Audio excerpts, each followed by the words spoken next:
Hello students, session 3, soft skills, topic active listening. So what is active listening? Active listening is a skill that can be acquired and developed with practice. However, active listening can be difficult to master and will therefore take time and patience to develop. So active listening means, as its name suggests, listening actively, and that is fully concentrating on what is being said rather than just passively hearing the message of the speaker. So active listening involves listening with all senses as well as giving full attention to the speaker. It is important that the active listener is also seen to listen, otherwise the speaker may conclude that what they say or talking about is uninteresting to the listener. Interest can be conveyed to the speaker by using both verbal and non-verbal messages, such as maintaining eye contact, nodding your head and smiling, agreeing by saying yes or simply to encourage them to continue. By providing this feedback, the person speaking will usually feel more at ease and therefore communicate more easily, openly and honestly. So listening is the most fundamental component of interpersonal communication skills. And listening is not something that just happens, that is hearing. Listening is an active process in which a conscious decision is made to listen to and understand the messages of the speaker. So the purpose of this is to present techniques that will allow you to provide feedback to the speaker in your business conversations. And customer service professionals, sales representatives, and anyone who communicates with people in a business environment will benefit from this approach. So listeners should remain neutral and non-judgmental. This means trying not to take sides for forming opinion, especially early in the conversation.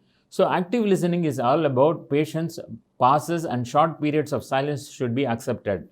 Listeners should not be tempted to jump in with questions or comments every time. There are a few seconds of silence, and active listening involves giving the other person time to explore their thoughts and feelings.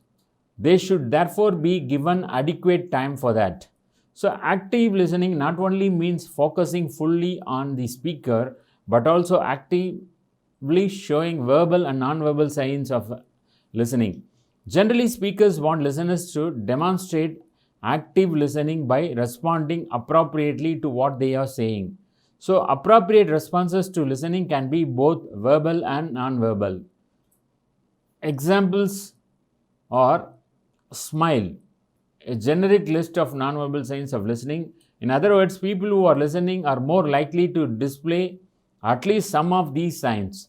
However, these signs may not be appropriate in all situations or circumstances and across all cultures. So let us take the first sign of a non-verbal communication or listening: smile.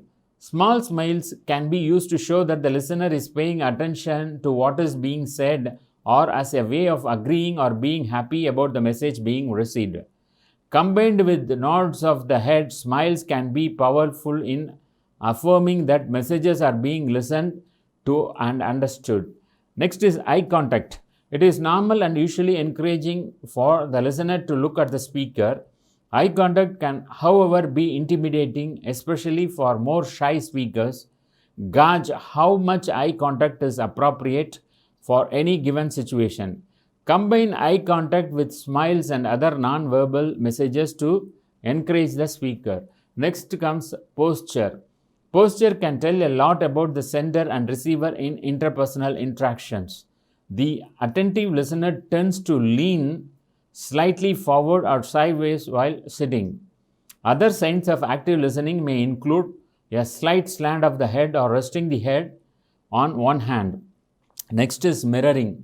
Automatic reflection or mirroring of any facial expressions used by the speaker can be a sign of attentive listening, and these reflective expressions can help to show sympathy and empathy in more emotional situations.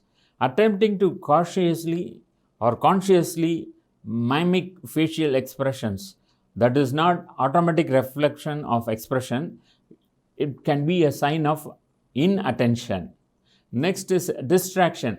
The active listener will not be distracted and therefore will refrain from fidgeting, looking at a clock or watch, doodling, playing with their hair or picking their fingernails. Positive reinforcement. Although a strong signal of attentiveness, caution should be used when using positive verbal reinforcement. The human mind is notoriously bad at remembering details, especially for any length of time. However, remembering a few key points or even the name of the speaker can help to reinforce that the message sent have been received and understood, and listening has been successful. So, remembering details, ideas, and concepts from previous conversations proves that attention was kept and is likely to encourage the speaker to continue.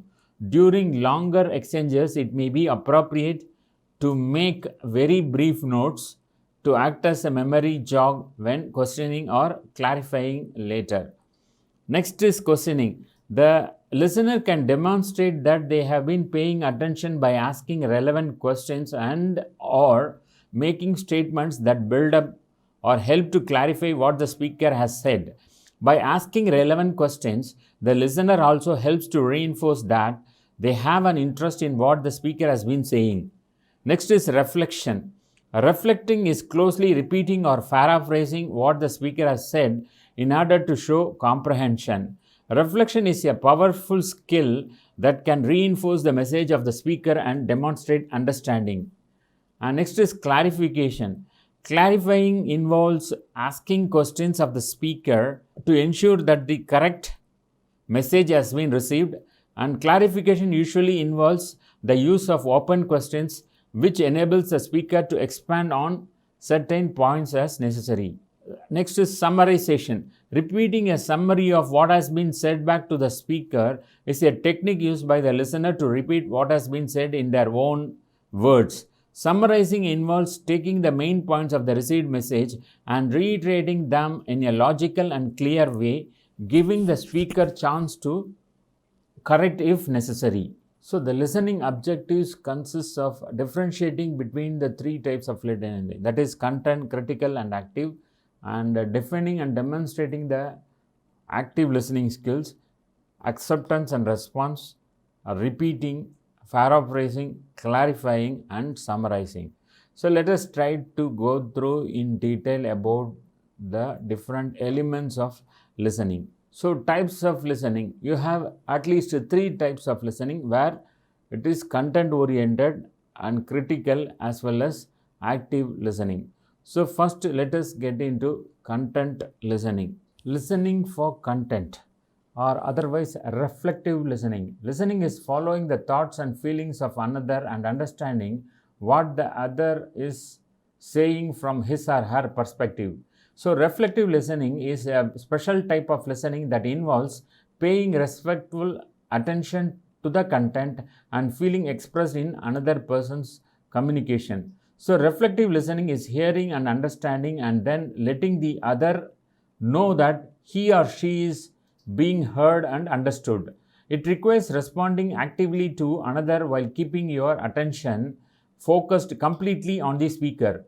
In reflective listening, you do not offer your perspective by carefully keeping the focus on the other's need or problem. This reflective listening consists of a step beyond what is normally thought of as listening. Hearing and understanding what the other person is communicating through words and body language to the best of your ability. Responding to the other person by reflecting the thoughts and feelings you heard in his or her words, the tone of voice, body posture, and gestures. Reflective listening is a kind of checking out process to determine that both you and the speaker understand what he or she is trying to say. The reflection allows the other to verify that you are hearing accurately. In order for this process to be effective, you must be able to perceive accurately what the other is experiencing and communicating. Understand the communication at both the content and feeling level, and if there is a problem, commit to be present to the other while he or she works through the problem and arrives at a solution. When you can answer the question, what is going on with this person right now, and have your answer verified, then you are listening with precision. Reflective listening has more than one purpose. You can use reflective listening to help you understand what the speaker is saying. It also allows the speaker to feel heard. Reflective listening can help the speaker achieve his or her outcomes, and listening can help the speaker clarify his or her thoughts on some matter, decide on a course of action, or explore his or her feelings to some new depth. It is the useful tool for both speaker and listener. Reflective listening is useful in a variety of situations, and you can use listening to help when another person is experiencing a difficulty or problem. Also, the communication skills of problem solving, assertion, conflict management, and negotiation all require the extensive listening. In social situation, listening can create a climate of warmth between people, and listening is also important for handling resistance or anger in others, and it is needed to settle disputes. Leading group discussions or conversations require effective listening as well. Direction can be clarified by listening. In general, reflective listening is useful in conducting any difficult conversation with another as part of the content learning or listening is concerned. So next we are going to see critical listening as part of the type of listening. So critical listening is a rational process of evaluating arguments put forward by others. The focus of criticism may be either or both the subject matter being discussed or the logical structure of the argument being proposed. Critical listening may be based on the subject matter being talked about and assumes the listener is sufficiently expert in the subject matter to be able to form a valid opinion. It may also be based on the logic and structure of the argument being proposed, which assumes the listener has a sound grasp of logic and argumentation. Sensing is simply hearing the words. This is not automatic and requires careful focus and attention that excludes any distractions. To do critical listening, it can help to understand the person and their context. Many arguments do not stand alone, and understanding why the person is saying what they are saying can help in the understanding and consequently evaluation of their message. When people speak, there may be much that is assumed or otherwise left out of what is said. A useful approach is to probe, asking questions to add useful information and help them develop their argument. So here it is needed to avoid leading questions and other ways your interaction can pollute the argument the other person is giving and turning into a normal conversation rather than an assessment of another person's views. So a useful tool for probing are the Kipling questions of how, what, why, when, where and who. These can give you much extra useful information. And the important part of listening and evaluation is in separating one thing from another. This may take more time and questions, but let's be accurate and understand differences and get to important detail. An unskilled listener will quickly categorize what is said into one of a few types of argument. A more skilled person will have many categories and always seek more intermediate or extended cases. The fallacies in critical listening. It is easy to get critical listening wrong, which is a particular sin, as the critical listener settling themselves as a judge must be impeccable in their judgment or lose serious credibility. A common error by those who would be critical in their judgment is that they stray into judging the person rather than their argument. In this way, the speaker is found bad, deceitful, and so on. Next is active listening.